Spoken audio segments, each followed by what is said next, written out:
À voix haute, Alphonse Daudet. Les lettres de mon moulin. Le poète Mistral. Dimanche dernier, en me levant, j'ai cru me réveiller rue du Faubourg Montmartre. Il pleuvait, le ciel était gris, le moulin triste. J'ai eu peur de passer chez moi cette froide journée de pluie, et tout de suite, l'envie m'est venue d'aller me réchauffer un brin auprès de Frédéric Mistral, ce grand poète qui vit à 3 lieues de mes pins dans son petit village de Mayenne. Sitôt pensé, sitôt parti. Une trique en bois de myrte, mon Montaigne, une couverture, et en route.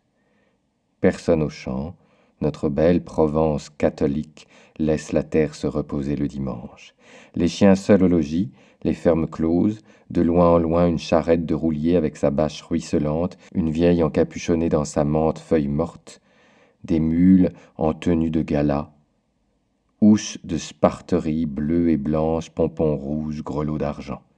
Emportant au petit trot toute une carriole de gens de masse qui vont à la messe, puis là-bas, à travers la brume, une barque sur la roubine et un pêcheur debout qui lance son épervier. Pas moyen de lire en route ce jour-là. La pluie tombait par torrents, et la tramontane vous la jetait à plein saut dans la figure. Je fis le chemin tout d'une haleine, et enfin, après 3 heures de marche, j'aperçus devant moi les petits bois de cyprès au milieu desquels le pays de Mayenne s'abrite de peur du vent. Pas un chat dans les rues du village. Tout le monde était à la grand-messe. Quand je passais devant l'église, le serpent ronflait, et je vis les cierges reluire à travers les vitres de couleur. Le logis du poète est à l'extrémité du pays. C'est la dernière maison à main gauche, sur la route de Saint-Rémy. Une maisonnette à 1 étage avec un jardin devant. J'entre doucement, personne. La porte du salon est fermée, mais j'entends derrière quelqu'un qui marche et qui parle à haute voix. Ce pas et cette voix me sont bien connus. Je m'arrête un moment dans le petit couloir, peint à la chaux, la main sur le bouton de la porte. Très ému, le cœur me bat. Il est là, il travaille. Faut-il attendre que la strophe soit finie?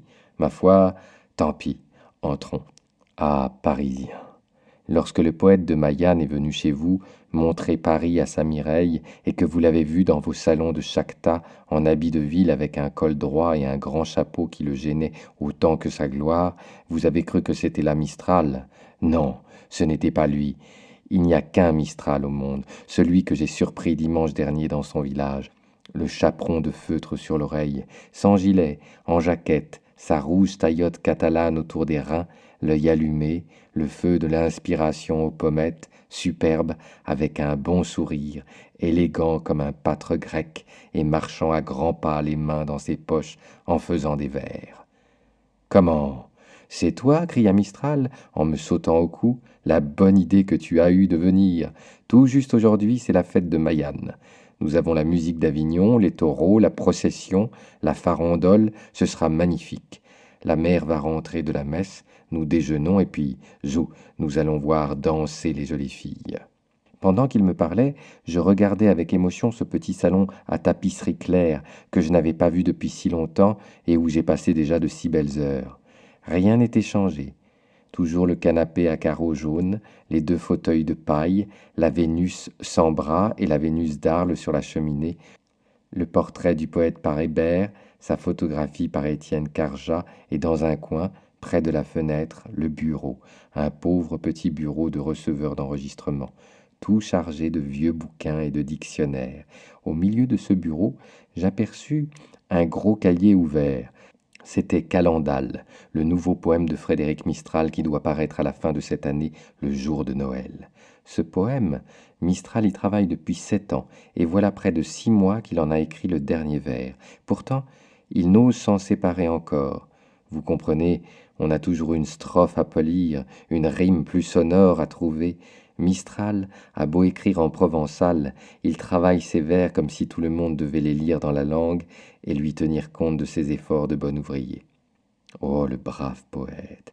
Et que c'est bien Mistral, dont Montaigne aurait pu dire « Souviennez-vous de celui à qui, comme on demandait à quoi faire, il se peinait si fort en un art qui ne pouvait venir à la connaissance de guère de gens.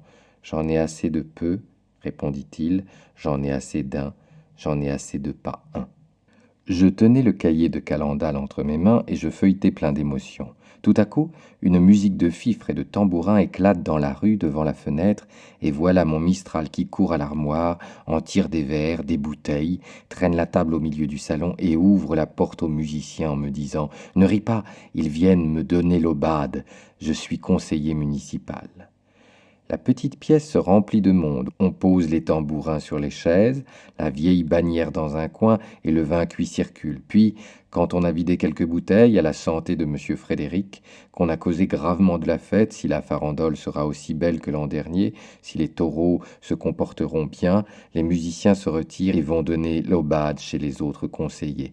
À ce moment, la mère de Mistral arrive. En un tour de main, la table est dressée, un beau linge blanc et 2 couverts. Je connais les usages de la maison, je sais que lorsque Mistral a du monde, sa mère ne se met pas à table. La pauvre vieille femme ne connaît que son provençal et se sentirait mal à l'aise pour causer avec des Français. D'ailleurs, on a besoin d'elle à la cuisine. Dieu, le joli repas que j'ai fait ce matin-là. Un morceau de chevreau rôti, du fromage de montagne, de la confiture de moût, des figues, des raisins muscats, le tout arrosé de ce bon Châteauneuf des Papes qui a une si belle couleur rose dans les verres. Au dessert, je vais chercher le cahier du poème et je l'apporte sur la table devant Mistral. Nous avions dit que nous sortirions, fait le poète en souriant. Non, non, Calendal, Calendal. Mistral se résigne, et de sa voix musicale et douce, en battant la mesure de ses vers avec la main, il entame le premier chant. D'une fille folle d'amour, à présent que j'ai dit la triste aventure, je chanterai, si Dieu veut, un enfant de Cassis, un pauvre petit pêcheur d'anchois. Au dehors, les cloches sonnaient les vêpres, les pétards éclataient sur la place, les fifres passaient et repassaient dans les rues avec les tambourins. Les taureaux de Camargue qu'on menait courir mugissaient. Moi, les coudes sur la nappe, des larmes dans les yeux, j'écoutais l'histoire du petit pêcheur provençal. Calendal n'était qu'un pêcheur. L'amour en fait un héros. Pour gagner le cœur de sa mie, la belle Estérelle, il entreprend des choses miraculeuses et les 12 travaux d'Hercule ne sont rien à côté des siens. Une fois s'étant mis en tête d'être riche, il a inventé de formidables engins de pêche et ramène au port tout le poisson de la mer. Une autre fois, c'est un terrible bandit des gorges d'Olioul, le comte Sévéran, qu'il va remplacer jusque dans son air parmi ses coupes-jarrets et ses concubines. Quel rude gars que ce petit Calendal. Un jour, à la Sainte-Baume, il rencontre 2 parties de compagnons venus là pour vider leur querelle à grands coups de compas sur la tombe de maître Jacques, un Provençal qui a fait la charpente du temple de Salomon, s'il vous plaît. Calendal se jette au milieu de la tuerie et apaise les compagnons en leur parlant. Des entreprises surhumaines. Il y avait là-haut, dans les rochers de Lure, une forêt de cèdres inaccessibles où jamais bûcheron n'osa monter. Calendal y va, lui. Il s'y installe tout seul pendant 30 jours. Pendant 30 jours, on entend le bruit de sa hache qui sonne en s'enfonçant dans les troncs. La forêt crie, l'un après l'autre les vieux arbres géants tombent et roulent au fond des abîmes, et quand Calendal redescend, il ne reste plus un cèdre sur la montagne. Enfin, en récompense de tant d'exploits, le pêcheur d'anchois obtient l'amour d'Estérelle, et il est nommé consul par les habitants de Cassis. Voilà l'histoire de Calendal. Mais qu'importe Calendal, ce qu'il y a avant tout dans le poème, c'est la Provence de la mer, la Provence de la montagne, avec son histoire, ses mœurs, ses légendes, ses paysages, tout un peuple naïf et libre qui a trouvé son grand poète avant de mourir, et maintenant tracer des chemins de fer, planter des poteaux à télégraphe, chasser la langue provençale des écoles, la Provence vivra éternellement dans Mireille et dans Calendal. Assez de poésie, dit Mistral en fermant son cahier. Il faut aller voir la fête. Nous sortîmes. Tout le village était dans les rues. Un grand coup de bise avait balayé le ciel, et le ciel reluisait joyeusement sur les toits rouges mouillés de pluie. Nous arrivâmes à temps pour voir rentrer la procession. Ce fut pendant 1 heure un interminable défilé de pénitents en cagoule, pénitents blancs, pénitents bleus, pénitent gris, confrérie de filles voilées, bannière rose à fleurs d'or, grands seins de bois décorés portés à 4 épaules, cintes de faïence coloriées comme des idoles, avec des gros bouquets à la main, chapes, ostensoirs, dais de velours vert, crucifix encadrés de soie blanche, tout cela ondulant au vent dans la lumière des cierges et du soleil, au milieu des psaumes, des litanies et des cloches qui sonnaient à toute volée.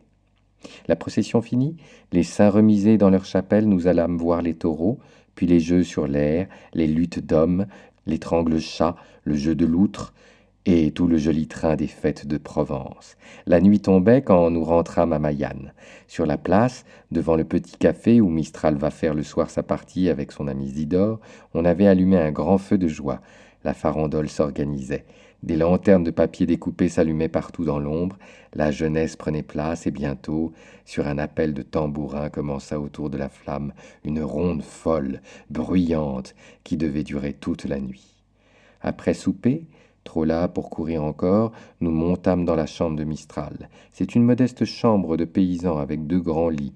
Les murs n'ont pas de papier, les solives du plafond se voient. Il y a 4 ans, lorsque l'Académie donna à l'auteur de Mireille le prix de 3000 francs, Madame Mistral eut une idée.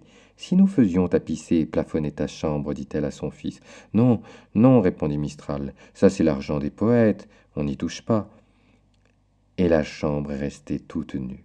Mais tant que l'argent des poètes a duré, ceux qui ont frappé chez Mistral ont toujours trouvé sa bourse ouverte. J'avais emporté le cahier de Calendal dans la chambre et je voulus m'en faire lire encore un passage avant de m'endormir. Mistral choisit l'épisode des faïences. Le voici en quelques mots. C'est dans un grand repas, je ne sais où, on apporte sur la table un magnifique service en faïence de moustier. Au fond de chaque assiette, dessiné en bleu dans l'émail, il y a un sujet provençal. Toute l'histoire du pays tient là-dedans.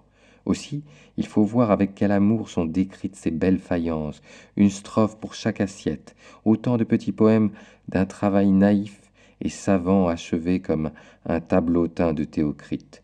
Tandis que Mistral me disait ses vers dans cette belle langue provençale, plus qu'aux 3/4 latine, que les reines ont parlé autrefois et que maintenant nos pâtres seuls comprennent, j'admirais cet homme au-dedans de moi, et songeant à l'état de ruine où il a trouvé sa langue maternelle et ce qu'il en a fait, je me figurais un de ces vieux palais des princes des beaux, comme on en voit dans les Alpilles. Plus de toits, plus de balustres au perron, plus de vitraux aux fenêtres, le trèfle des ogives cassées, le blason des portes mangées de mousse, des poules picorant dans la cour d'honneur, des porcs vautrés sous les fines colonnettes des galeries, l'âne broutant dans la chapelle où l'herbe pousse, des pigeons venant boire au grand bénitier rempli d'eau de pluie, et enfin, parmi ces décombres, 2 ou 3 familles de paysans qui se sont bâtis des huttes dans les flancs du vieux palais.